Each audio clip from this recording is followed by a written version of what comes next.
Magandang araw kaibigan! Tuloy po kayo sa Felicidad's Channel. Sa mga kwento ng buhay at pag-ibig na hinalukay sa natatagong baul ni Felicidad. Pero bago po tayo magpatuloy, huwag niyo pong kalilimutan na i-like ang video, i-subscribe ang channel, at i-click ang notification bell para lagi kayong updated sa mga parating pa na upload.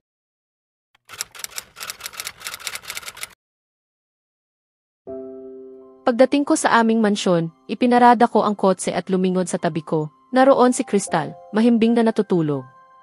Napakaganda niya. Umiling ako at nagpasyang gisingin siya. Crystal, tawag ko, ngunit hindi siya tumugon. Crystal, gising na. Nasa bahay na tayo, muli kong tawag, ngunit hindi pa rin siya nagising.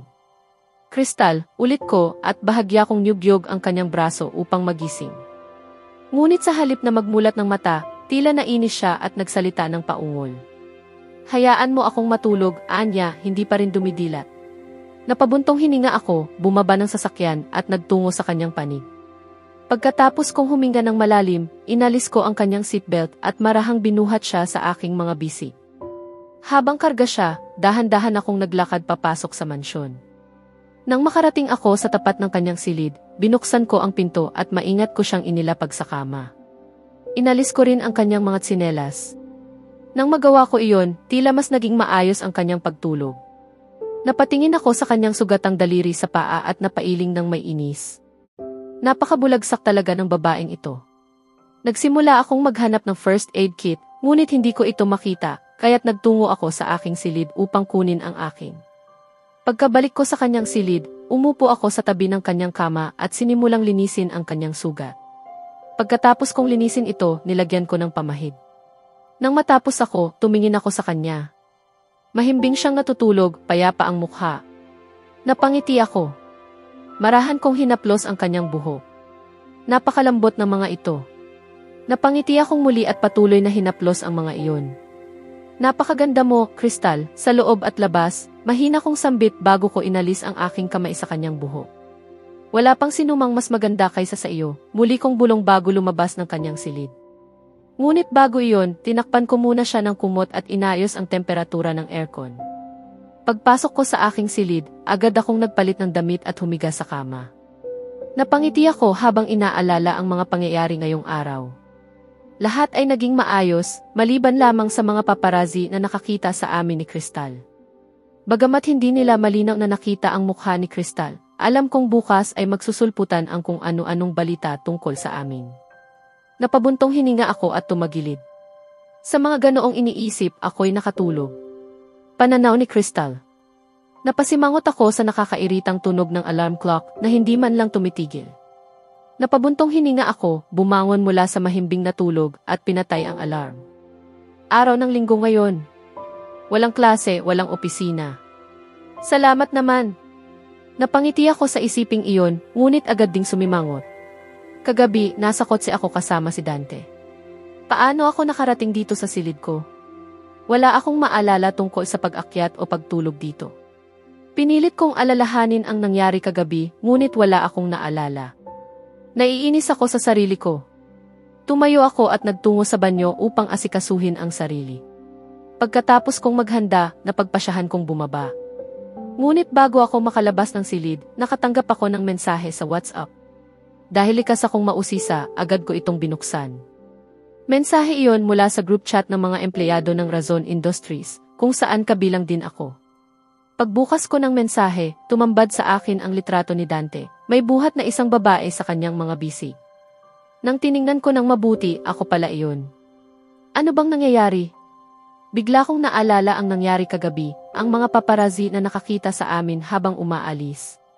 Kinabahan ako at agad naghanap sa Google tungkol sa insidenteng iyon. Sa gulat ko, napakaraming artikulo na ang nailathala, kalakip ang aming litrato. Hindi man malinaw ang aking mukha, nanlambot ako sa takot. Ngunit higit pa roon, ang mga headline ng mga artikulo ang lalong nagpayanig sa akin. Ang ilan ay maayos, ngunit ang iba ay labis na nakakainsulto. Halos mapangiwi ako habang binabasa ang mga iyon. Tila niloloko na ni Dante Razon ang kanyang asawa, may ibang babae sa kanyang bisig. Nahuli si Dante Razon na may kasamang misteryosong babae. Handa na bang palitan ni Dante Razon ang asawa niya ng bagong babae? Marami pang artikulong nagbigay sa akin ng masasakit na bansag. Halos mapaiyak ako sa aking nabasa. Ayos lang, Crystal. Ayos lang. Hindi nila alam kung sino ka. Hayaan mo silang magsalita. Magiging maayos din ang lahat. Kalma lang. Kalma lang. Pinilit kong pakalmahin ang sarili at sa kabutihang palad, nagawa ko iyon. Ngunit habang tahimik akong nag-iisip, may kumatok sa pinto. Binuksan ko ito at bumungad ang isa sa mga butler. Ma'am, handa na po ang almusal. Ipinapatawag po kayo ng lahat, magalang niyang sabi. Tumango ako at siya'y umalis. Humarap ako sa salamin, pinunasan ang bahagyang luha sa aking mga mata at pinilit mumiti. Pagkatapos, bumaba ako, mahigpit na hawak ang barandilya upang hindi madulas muli. Nang makarating ako sa hapag, umiti ako sa lahat at bumati ng magandang umaga. Gumanti rin sila ng ngiti. Lumapit si Ginang Razon at nilagyan ng spaghetti ang aking plato. Umiti ako, ngunit agad ding napakunot noon nang makita ang dami. Ang dami po nito, reklamo ko ng bahagya. Ay hindi iyan marami. Magdadagdag pa ako kapag naubos mo iyan, nakangiti niyang tugon, ngunit bigla niyang sineryoso ang mukha. At sabi ni Maria, ayaw mong ubusin ang hapunan mo kagabi. Huwag mo nang ulitin iyon, ha, babala niya na may malumanay na tinig. Napailing na lang ako. Ngayon, kainin mo nang maayos iyan, dagdag pa niya bago umupo sa tabi ni Ginoong Razon. Mama, sabat ni Ashton, sa tingin ko, dapat umiinom si Crystal ng isang baso ng orange juice araw-araw tuwing almusal. Nakangiti siya ng mapang-asar. Napasinghap ako. Tama, masyado siyang paayat para sa edad niya, dagdag pa ni Sarah, na nagpataas ng kilay ko. Tama sila, sabay sabing seryoso ni Ginang Razon, dahilan upang mapaungol ako sa inis habang nakatitig sa kanila. Isang araw, gagantihan ko rin kayo. Wala akong nagawa kundi kainin ang almusal. Habang kumakain, tumawag sa akin si Ginoong Razon, kaya napatingin ako sa kanya. Crystal, ang ginawa mo kahapon para sa kumpanya ay tunay na kapuri-puri. Lubos akong nagpapasalamat sa iyo, Anya. Umiti ako, bagamat medyo kinakabahan. May kakaiba sa tono ng kanyang boses. Ngunit hindi ako natuwa na umalis ka mag-isa. Alam mo naman na may banta pa rin mula sa mga Ayala, ngunit naglakas loob kang lumabas ng walang kasama. Hindi iyon maganda, mariin niyang sabi. Napalunok ako. Simon, hayaan mo na. Maayos naman siya, sabad ni Ginang Razon at tumango ako. Amelia, sandali lang, sagot ng lalaki sa seryosong tinig, bago muling tumingin sa akin. Si Martin ay inupahan upang protektahan ka. Kaya sa susunod, kung kailangan mong umalis sa alanganing oras, tawagin mo siya o magsama ng kahit sinong tauhan. Huwag ka nang lalabas ng mag-isa, nauunawaan mo ba? Tumango ako. Mabuti, Anya, sabay ngiti. At tuluyang bumalik sa normal ang usapan. Hindi ko man gustong aminin, ngunit may ginawa si Ginoong Razon na hindi kailanman ginawa ng aking sariling ama. Tinawag niya ang aking pagkakamali, ngunit sa paraang marangal at may pag-unawa. Noon ko lang naramdaman ang ganitong uri ng malasakit. Habang iniisip ko iyon, bigla kong naalala, ngayon pala ang anibersaryo ng pagkamatay ni Mama. Bigla akong nalungkot. Paanong nakalimutan ko iyon? Napailing ako sa sarili. Araw ng kamatayan ni Mama. Bagamat matagal na mula nang siya'y pumanaw, labis ko pa rin siyang hinahanap. Kaunti na lamang ang malinaw kong alaala sa kanya, mga malabong larawan sa aking isipan. Nang mamatay siya at muling mag-asawa si Papa, sa kanya ako pinalayas. Noon, iyak ako ng iyak, iniisip na kung buhay lang si Mama, masaya sana kami bilang isang pamilya. Ngunit habang lumaki ako, napagtanto kong mali ako. Nang sabihin sa akin ni Lola ang totoo, na niloko ni Papa si Mama, kahit buntis pa lamang siya sa akin, parang gumuho ang mundo ko. Hindi lamang iyon, madalas pa raw siyang sinasaktan. Kung buhay pa si Mama, tiyak na patuloy siyang magdurusa. Hindi ako masaya na wala siya, ngunit hindi rin ako lubos na nalulungkot. Ang nararamdaman ko ay pagkadismaya, dahil alam kong kahit nabubuhay siya, hindi niya iiwan ang lalaking iyon. Labis niyang kinamumuhian ang diborsyo mula pa noong naghiwalay ang kanyang mga magulang, kaya't pinili niyang tiisin ang lahat alang-alang sa pamilya. Kung sana'y alam lang niya kung gaano kasama si Papa. Kung kaya ko lang baguhin ang nakaraan, gagawin ko iyon. Napabuntong hininga ako at itinuloy ang pagkain ng aking almusal, bagamat mabigat ang puso. Kailangan kong dalawin ang kanyang puntod ngayong araw. Mahal kita, Mama. Miss na miss kita. Pagkatapos kong mag-almusal, bumalik ako sa aking silid at tinawagan si Martin upang samahan ako sa sementeryo dahil hindi na ako pinapayagang lumabas mag-isa. Hello Crystal, narinig kong bati niya mula sa kabilang linya. Hi Martin. Kamusta ka? Tanong ko. Ayos naman ako. Pero nabalitaan ko ang ginawa mo kahapon. Natutuwa ako na ayaw mong istorbohin ako, pero Crystal, tungkulin kong samahan ka saan ka man pumunta, kahit anong oras pa iyon. Kaya sa susunod, huwag mong alalahanin ang oras bago mo ako tawagan, naiintindihan, Anya. Napairap ako at bahagyang tumango. Kailangan kong pumunta sa isang lugar, sabi ko. Ngayon, tanong niya. Oo, tugon ko habang naglalakad patungo sa bintana. Pero linggo ngayon. Wala kang pasok sa kolehiyo o trabaho, sabi niya, dahilan upang ako'y mapabuntong hininga. Oo nga. Pero kailangan kong pumunta sa ibang lugar. Pwede ka bang sumama? Isang oras lang naman, pagkatapos ay malaya ka na, sabi ko. Sige, ayos lang. Pero saan ka pupunta? Tanong niya at halos mapairap ako. Ayaw ko talagang ibahagi ito sa iba. Ngayon kasi ang anibersaryo ng pagkamatay ng mama ko, kaya kailangan kong dalawin ang puntod niya. Mahina kong sabi, halos matisod sa sariling mga salita. Ilang segundo siyang natahimik bago sinabing darating siya sa loob ng 20 minuto.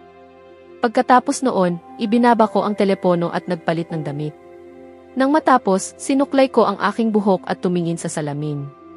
Ayaw kong aminin pero mukha talaga akong matamlay. Naiinis ako sa sarili kong itsura, kaya ibinato ko ang suklay sa kama at lumabas ng silid matapos kunin ang aking bag at telepono. Habang papalabas ako, nasalubong ko si Sarah na may ngiti sa labi.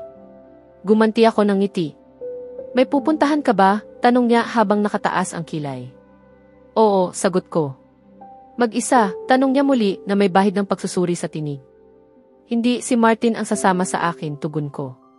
Tumango siya. Ngunit bago pa siya muling makapagsalita, tumunog ang kanyang telepono kaya umalis na siya. Napabuntong hininga ako at nagtuloy palabas kung saan naghihintay na si Martin.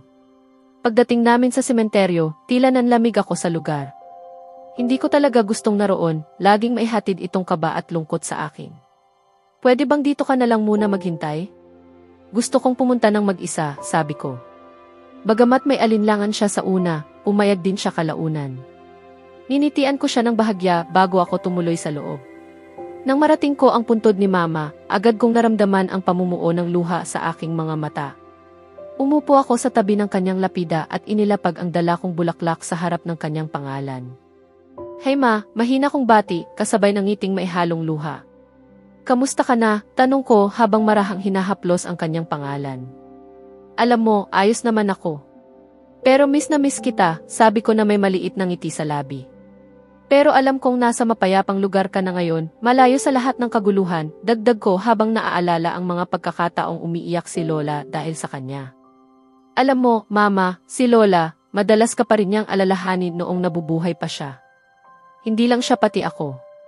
Pareho naming miss na miss ka. At ngayon, napabuntong hininga ako, pareho ko na kayong nami-miss. Sigurado akong magkasama na kayo ngayon, masaya, at ako naman ay narito, mag-isa, bulong ko bago tuluyang bumigay ang luha. Yumakap ako sa kanyang puntod. Hindi mo ba ako pwedeng balikan, Mama? Halos umiiyak kong sabi. Alam kong parang bata ito, pero gusto lang talaga kitang makasama muli, napabuntong hininga ako pero ayos lang. Lagi kitang makikita sa mga bagay o taong magpapasaya sa akin. I love you, Mama. Miss na miss kita, sabi ko bago muli kong hinaplos ang kanyang pangalan. Matapos ang ilang sandali ng pakikipag-usap sa kanya, tumayo ako at lumakad palayo. Paglabas ko ng sementeryo, napansin kong naroon si Dante, nakatayo ilang metro mula sa akin, habang may tinitingnan sa kanyang telepono. Napakunot ang noo ko at tumingin sa paligid upang hanapin si Martin, ngunit wala siya roon. Lumapit ako kay Dante at bahagyang umubo upang mapansin niya ako. Tumingala siya mula sa telepono at tumitig sa akin ng walang imik. Nandito ka? Tanong ko habang nakataas ang kilay. Saka lamang siya umiwas ng tingin. Oo, papunta sana ako sa ibang lugar nang makita ko si Martin dito. Nagtanong ako at sinabi niyang narito ka, paliwanag niya habang tinitingnan ako ng diretsyo. Ganun ba, pero nasaan siya ngayon, tanong ko. Pinauwi ko na siya. Ako na ang maghahatid sa'yo pa uwi, sabi niya. Napatitig ako sa kanya nang may pagtataka. Bakit mo naman ako ihahatid? May pupuntahan ka pa para sa trabaho mo, hindi ba? Tanong ko. Oo, pero maaari namang maghintay iyon. Hindi naman ganoon kaapurahan. Ihahatid muna kita, saka ako pupunta sa trabaho, sagot niya na may mariing tono, kaya't hindi na ako nakapagsalita pa. Napairap ako at pumasok sa passenger seat. Ilang sandali pa, sumakay din siya at pinaandar ang sasakyan. So, ngayon pala ang death anniversary ng mama mo, tanong niya, at napahigpit ang hawak ko sa bag. Salamat talaga, Martin, bulong ko sa isip. Oo, sagot ko nang walang gana. Tumango siya at ilang sandali ring nanahimik. Miss mo pa rin siya, di ba? Tanong niya pagkaraan ng 1 minuto. Tumango ako. Hindi ko kayang sabihing nararamdaman ko ang sakit mo, Crystal, dahil hindi ko naman iyon naranasan at sa totoo lang, ayaw ko ring maranasan. Pero sigurado akong pinagmamasdan ka ng mama mo mula sa langit. Baka nga binabantayan at binabasbasan kanya sa bawat sandali, mahinahon niyang sabi. Napatingin ako sa kanya, labis na nagulat. Hindi ko akalaing ganito pala siya kamaawain. Totoo ba yan? Tanong ko. Totoo, sagot niya, sabay ngiti. Salamat, tugon ko, umiting may taos pusong pasasalamat. Ngunit biglang, kung anong pumasok sa isip ni Dante, napansin kong tumitig siya sa akin at nakalimutang tumingin sa kalsada.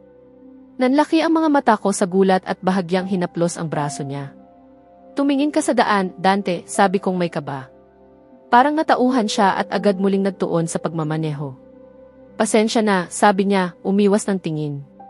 Ang kulit mo, mahina kong bulong, ngunit napangiti ako habang pinagmamasdan siyang seryosong nagmamaneho ngayon. Nang makarating kami sa harap ng mansyon, huminto siya at tumingin sa akin. Salamat, sabi ko na may maliit na ngiti habang tinatanggal ang seatbelt. Ngunit bago ako makababa, hinawakan niya ang aking pulsuhan. Napalingon ako sa kanya, nagtataka. Sa halip na magsalita, hinilan niya ako palapit sa kanya, dahilan upang mapatingin ako sa kanya ng may gulat. Anong ginagawa mo? Tanong ko, halos pautal. Wala, sagot niya, marahang itinabi ang ilang hibla ng buhok ko sa likod ng aking tainga. Hindi bagay sa'yo ang luha, sabi niya, diretso ang tingin sa aking mga mata. Nanlaki palalo ang mga mata ko at natawa siya ng mahina. Alam mo bang maganda ka? Tanong niya. Sa halip na sumagot, tinitigan ko lang siya at naramdaman kong bumilis ang tibok ng puso ko. May mga paru-parong tila lumilipad sa aking tiyan. Ehem? Tanong niya muli, nakangiti. Lasing ka ba? Tanong ko, dahilan upang magtaas siya ng kilay. Ibig kong sabihin, nakadroga ka ba? Agad kong dagdag, ayaw kong marinig ang oo. Halos gulat niyang sagot. May problema ba sa pandinig niya? Ibig kong sabihin. Narinig ko naman ang sinabi mo, pero sa tingin mo ba gumagamit ako ng droga? Tanong niya, nakangiwing tila natawa. Hindi naman. Nagulat lang ako kasi bigla kang nagsasabi ng mga kung ano-ano, paliwanag ko. Kaya sa tingin mo, kakaiba ang pagsabi ko na maganda ka? Tanong niya sabay taas ng kilay. Hindi naman sa ganon. Sabi kong umiwas ng tingin. Ano nga? Tanong niya. Wala. Kasi hindi mo pa naman sinasabi yan sa akin noon, kaya akala ko. Nalasing ako o high sa droga, siya na mismo ang nagpatuloy. Napayuko ako sa hiya. Pasensya na, sabi ko na may alanganing ngiti, ngunit hindi pa rin siya ngumiti. Pasensya na nga, ulit ko, medyo malakas na. Hindi naman ako bingi, sabi niya, nakatingin pa rin sa akin. Bakit hindi mo masabing pinatawad mo na ako? Tanong ko, medyo nairita. Kasi hindi pa. Ininsulto mo ako, Anya, kunwari seryoso. Talagang lalaki ito. Kasalanan mo rin naman. Bakit mo pa kasi sinabi na maganda ako? Sagot kong halos magtampo. Teka, binigyan lang kita ng papuri. Hindi naman kita ininsulto para magalit ka, sabi niya, kunot noo. Bakit kailangan mo pa akong purihin? Tanong ko, nakapamiwang. Alam kong wala akong punto, pero ayokong siya ang manalo sa argumento. Weird ka, sabi niya, hindi tanong kundi pahayag. Hindi ikaw ang weird, sagot ko, nakatingin ng matalim. Talaga? Paano ako naging weird? Tanong niya habang nakahalukip-kip. Kasi ikaw, nautal kong sagot, hindi alam ang isusunod. Ayos lang, mag-isip ka muna, sabi niya sabay ngisi. Loko-loko. Tinitigan ko siya ng ilang segundo bago ako bumaba ng sasakyan. Alam kong hindi ko siya matatalo ngayon. Bakit, sumuko ka na, natatawa niyang sabi. Hindi ko siya pinansin at malakas na isinara ang pinto ng sasakyan. Ngunit sa halip na magalit, malakas lang siyang tumawa. Huling beses ko siyang tiningnan ng masama bago ako nagmadaling tumakbo papasok ng mansyon. Mag-ingat ka, sigaw niyang pahabol. Napahinto ako saglit at kusa akong napangiti. Pagdating ko sa entrada, napalingon ako muli at laking gulat ko nang makita siyang nakatayo pa rin sa labas ng sasakyan, nakatingin sa akin na may ngiting banayad. Ngumiti rin ako pabalik at hindi ko na malayang kumaway ako. Tumawa siya at kumaway din. Pagkatapos noon, pumasok siya sa kotse at umalis. Ano bang ginagawa mo sa akin, Dante? Sa susunod na kabanata, mas lalalim pa ang koneksyon ni Crystal at Dante habang nagsisimula silang maunawaan ang tunay na nararamdaman para sa isa't isa. Ngunit kasabay ng paglapit nilang iyon, may isang lihim na muling mabubunyag, isang katotohanang maaaring magbago sa lahat. Kaya abangan natin